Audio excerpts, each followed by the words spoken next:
നമസ്കാരം. അമ്മ എന്ന താരസംഘടനയിൽ ഒട്ടനവധി പ്രശ്നങ്ങൾ ഉണ്ടാവുകയും സംഘടനയുടെ തലപ്പത്തിരുന്നവർ ഭിന്നിച്ചു പിരിയുകയും ചെയ്തു. ഇതോടുകൂടി സംഘടനയുടെ പ്രവർത്തനങ്ങൾ പലതും താളം തെറ്റിയിരിക്കുകയാണ്. എന്നാൽ സോഷ്യൽ മീഡിയയിലും ചാനൽ ചർച്ചകളിലും പല പ്രമുഖ നേതാക്കളും വന്നിരുന്ന് വിഴുപ്പലക്കുന്നത് പോലെ അല്ല അമ്മ സംഘടനയിലെ പല പാവപ്പെട്ട മുൻകാല അഭിനേതാക്കളുടെയും അവസ്ഥ. അമ്മ കേവലം ഒരു താരസംഘടന മാത്രമായിരുന്നില്ല.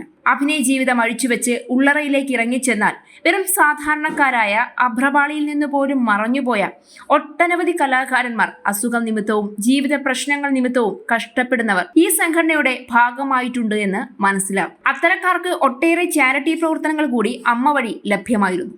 എന്നാൽ സംഘടനയിൽ ഇത്തരം പ്രശ്നങ്ങളെല്ലാം ഉടലെടുത്തതോടുകൂടി അതിനൊക്കെ പല വീഴ്ചകളും സംഭവിക്കുകയാണ് എന്നുള്ള തുറന്നു പറച്ചിലുകളാണ് ഇപ്പോൾ പുറത്തു വരുന്നത്. അതോടൊപ്പം തന്നെ അമ്മ സംഘടനയ്ക്ക് ബദലായി മറ്റൊരു സംഘടന വരുമോ എന്ന ചോദ്യവും പ്രസക്തമാവുകയാണ്. താരസംഘടനയായ അമ്മയിലെ വിവാദങ്ങൾ യഥാർത്ഥത്തിൽ സാധാരണക്കാരായ അംഗങ്ങളെയാണ് ബാധിച്ചിരിക്കുന്നതെന്ന് നടൻ മഹേഷ് നായരാണ് വെളിപ്പെടുത്തിയത്. സംഘടനയിലെ ഉള്ളുകള്ളികളൊന്നും തങ്ങൾക്ക് അറിയില്ല. അമ്മയിൽ നിന്ന് കൈനീട്ടം വാങ്ങുന്ന തന്നെ പോലുള്ളവർക്ക് മത്സരിക്കാൻ പോലും അനുവാദമില്ല. സംഘടനയ്ക്കുള്ളിൽ മതവും ജാതിയും കലർത്തുന്നതൊന്നും അംഗീകരിക്കാൻ പോലും സാധിക്കില്ല എന്നും അദ്ദേഹം പറഞ്ഞു. 1 to Talks എന്ന യൂട്യൂബ് ചാനലിൽ നൽകിയ അഭിമുഖത്തിലാണ് താരത്തിന്റെ തുറന്നു പറച്ചിലുണ്ടായത്. അദ്ദേഹത്തിന്റെ വാക്കുകളിലേക്ക്: അൻസിബയ്ക്കായിരുന്നു സഞ്ജീവനിയുടെ ചുമതലയുണ്ടായിരുന്നത്. ഒറ്റയ്ക്ക് ആ കുട്ടി മനോഹരമായിട്ട് അത് കൊണ്ടുപോയിക്കൊണ്ടിരുന്നതാണ്. ബാബുരാജ് ആയിരുന്ന സമയത്താണ് ഇത് തുടങ്ങുന്നത്. ഈ സഞ്ജീവനിയെ ചൊല്ലിയൊക്കെ വ്യത്യസ്ത അഭിപ്രായങ്ങൾ വരുമ്പോൾ അമ്മയിൽ നിന്നും കൈനീട്ടം മേടിക്കുന്ന, സഞ്ജീവനിയുടെ മരുന്ന് മേടിക്കുന്ന ഏറെക്കുറെ 100ഓളം പേർക്ക് വലിയ ആശങ്കകളുണ്ട്. നമ്മളെ നയിക്കാൻ 17 പേരെ നമ്മൾ തിരഞ്ഞെടുക്കുന്നു. അവർ തമ്മിൽ പോലും ഐക്യമില്ല. ഇതിന്റെ തലപ്പത്തിരിക്കുന്ന ആള് പരസ്യമായിട്ട് ജനറൽ ബോർഡിൽ നിന്ന് ഞാൻ രാജിവെച്ചു പോകുന്നു എന്ന് പറഞ്ഞിട്ട് പിന്നീട് നിയമം വഴി തിരിച്ചു വരിക. ഇങ്ങനെയൊക്കെ കൺഫ്യൂഷൻ ഉണ്ടാക്കേണ്ട കാര്യമില്ല. അഭിനേതാക്കൾക്കിടയിൽ എവിടെയാണ് നമുക്ക് മതവും ജാതിയും? പ്രശ്നം സങ്കീർണമാകുന്നതിന്റെ തുടക്കമെന്ന് പറയുന്നത് ഈ കുടുംബസംഗമത്തിന് തൊട്ടു മുൻപായിട്ടാണ്. കുടുംബസംഗമത്തിന്റെ സ്പോൺസർഷിപ്പ് വരുന്നത് സംബന്ധിച്ച് ട്രഷറർക്ക് ഒന്നും അറിയില്ല എന്ന് പറഞ്ഞാണ് കേൾക്കുന്നത്. അദ്ദേഹം റബ്ബർ സ്റ്റാമ്പാണ്. ട്രഷറിന്റെ ആരോപണങ്ങൾക്ക് യാതൊരു ഉത്തരവും കിട്ടിയിട്ടില്ല. ഈ വിവാദങ്ങളിലെല്ലാം പ്രതികരിക്കേണ്ടവർ വായില്ലാ കുന്നിലപ്പന്മാരായി നിൽക്കുകയാണ്. അപ്പോൾ സാധാരണക്കാരായ ഞങ്ങളൊക്കെ എന്തു ചെയ്യും? പിന്നെ ചിലർ ബുദ്ധിജീവി കളിക്കുന്നുണ്ട്. എനിക്കപ്പുറം പ്രളയമെന്ന് കരുതുന്നവർ ആണവർ.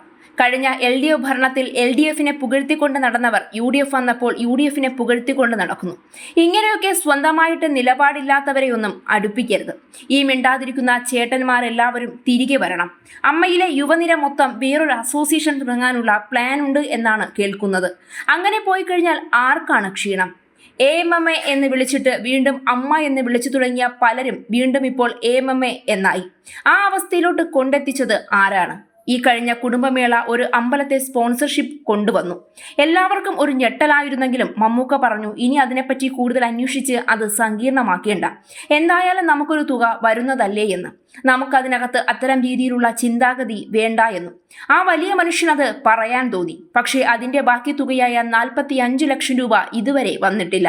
ഇതുപോലെ തന്നെ എനിക്ക് വലിയ അത്ഭുതമുണ്ടാക്കിയ മറ്റൊരു കാര്യമാണ് ചലച്ചിത്രമേള നടന്നപ്പോൾ അമ്മ ഡിന്നർ പാർട്ടി നടത്തിയത്. 5 ലക്ഷം രൂപയാണ് ചെലവാക്കിയത്. എക്സിക്യൂട്ടീവ് കമ്മിറ്റിയിലെ ഈ 17 പേർ അറിഞ്ഞിട്ടുണ്ടോ എന്ന് പോലും സംശയമാണ്.